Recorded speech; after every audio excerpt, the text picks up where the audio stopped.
L'ange Gabriel fut envoyé par Dieu dans une ville de Galilée appelée Nazareth à une jeune fille, une vierge, accordée en mariage à un homme de la maison de David, appelé Joseph. Et le nom de la jeune fille était Marie.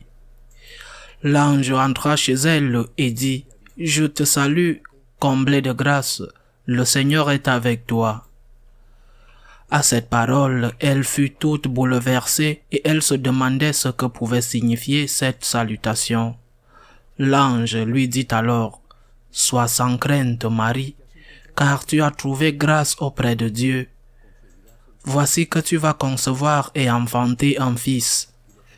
Tu lui donneras le nom de Jésus. Il sera grand, il sera appelé Fils du Très-Haut. Le Seigneur Dieu lui donnera le trône de David, son père. Il régnera pour toujours sur la maison de Jacob et son règne n'aura pas de fin. » Marie dit à l'ange : « Comment cela va-t-il se faire, puisque je suis vierge ?» L'ange lui répondit : « L'Esprit Saint viendra sur toi, et la puissance du Très-Haut te prendra sous son ombre. C'est pourquoi celui qui va naître sera saint, et il sera appelé Fils de Dieu. Et voici qu'Élisabeth, ta cousine, a conçu elle aussi un fils dans sa vieillesse, et elle en est à son 6e mois, alors qu'on l'appelait la femme stérile, car rien n'est impossible à Dieu. » Marie dit alors : « Voici la servante du Seigneur. Que tout se passe pour moi selon ta parole. » Alors l'ange la quitta. Acclamons la parole de Dieu. Il y a des jours où nous ne devons pas nous lever de nos genoux pendant que nous écoutons la parole de Dieu. Aujourd'hui est l'un de ces jours. C'est la solennité de l'incarnation du Seigneur, la solennité de l'annonciation de l'ange à la Vierge Marie. C'est le jour où nous rappelons le début de notre rédemption. C'est le jour où la deuxième personne de la Sainte Trinité a pris chair dans le sein d'une Vierge humble et simple, immaculée, parce qu'elle lui en a donné la permission. Elle a ouvert la porte de la rédemption en laissant passer le Rédempteur. C'est un jour merveilleux, et c'est un jour où nous avons autant à apprendre qu'à être reconnaissants. Apprendre que Dieu nous aime infiniment et que l'histoire du péché de l'homme à son égard n'a pas effacé son amour pour nous. Apprendre que là où le péché a abondé, la grâce a surabondé. Apprendre que l'amour de Dieu l'a conduit à la folie d'amour, à se faire homme et à se donner pour sauver l'homme. Apprendre que cela a été possible parce qu'une jeune fille a fait confiance à Dieu et s'est mise à sa disposition sans bien comprendre, en sachant les risques qu'elle courait parce que son mariage n'avait pas été consommé, et sans se soucier d'autre chose que de faire la volonté de Dieu. Apprendre tout cela, tomber à genoux, du moins le cœur à genoux, pour rendre grâce pour tout cela. Merci Seigneur pour ton amour infini pour nous, pour moi. Que nous sommes, que je suis un pécheur. Merci Seigneur parce que tu ne m'as pas oublié, parce que tu ne m'as pas laissé à la merci de moi-même ou à la merci du diable. Merci Seigneur parce que la Vierge Marie, ta mère, a rendu possible l'incarnation en acceptant de faire ta volonté. Et cela se transforme. Cette action de grâce doit se transformer en désir de répéter, dans la mesure de nos possibilités, ce que la Vierge, la Sainte Vierge, a fait. Se mettre à la disposition de Dieu. Faire de notre vie un oui continu. Un acte de louange continu. Un acte de confiance continue. Un qu'il me soit fait selon ta parole. Que je comprenne ou non. Un je me confie à toi. Moi, Seigneur, j'ai confiance en toi. Quand je comprends, quand je ne comprends pas, j'ai confiance en toi. Quand cela me va bien, quand cela me nuit, Seigneur, j'ai confiance en toi. Notre reconnaissance doit s'exprimer dans cette œuvre de confiance. Seigneur, dans les ténèbres ou dans la lumière, je suis avec toi.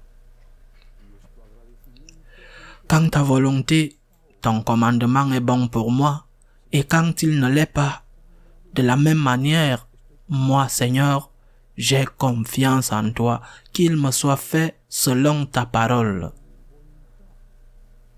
Parce que le Seigneur veut répéter cette incarnation en chacun de nous, chaque jour, d'une autre manière, mystiquement, spirituellement. Le Seigneur veut entrer en nous pour transformer la société, la famille, l'Église, avec nos bonnes œuvres, avec notre évangélisation. Et pour cela, il a besoin que nous soyons dociles comme Marie. Et que nous disions oui, même si parfois dire oui, se mettre à la disposition de Dieu, signifie prendre le risque que Marie a aussi pris. Mais aujourd'hui est aussi un jour très spécial pour nous, franciscains de Marie. Car c'est le jour où notre famille spirituelle a été approuvée par le pape. C'est le jour où nous nous souvenons et célébrons l'approbation pontificale. Aujourd'hui, nous sommes dans de nombreux pays et lorsque nous avons reçu l'approbation pontificale, nous étions déjà dans quelques-uns.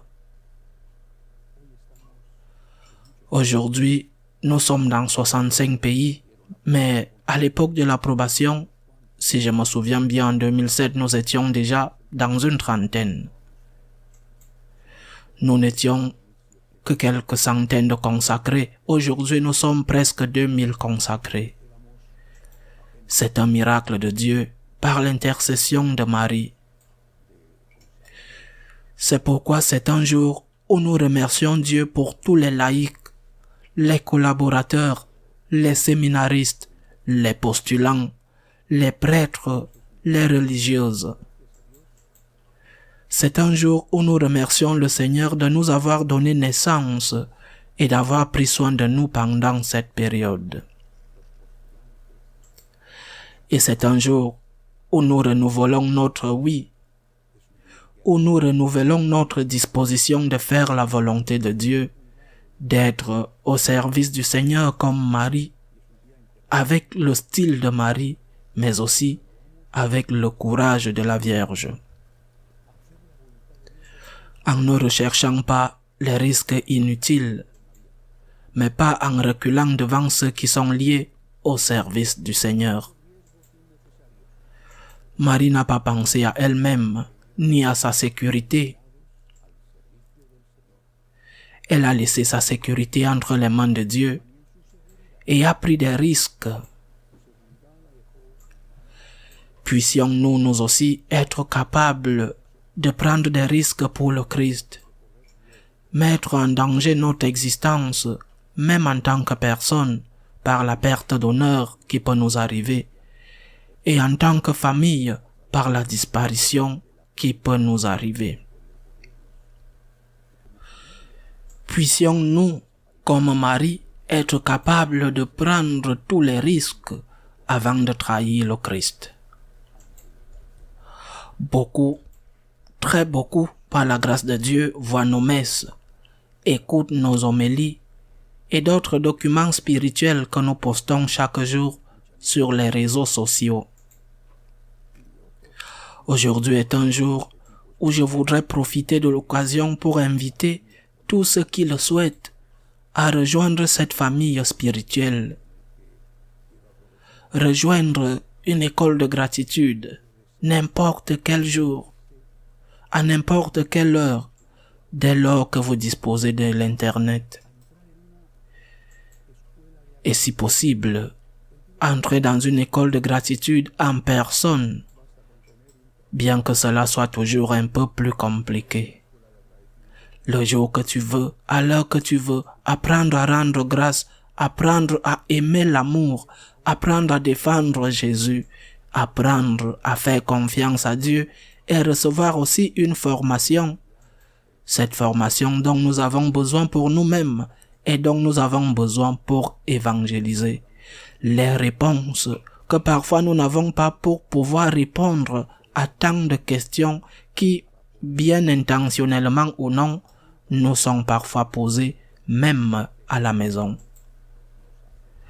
C'est un jour pour faire un pas en avant et dire avec Marie, « Me voici.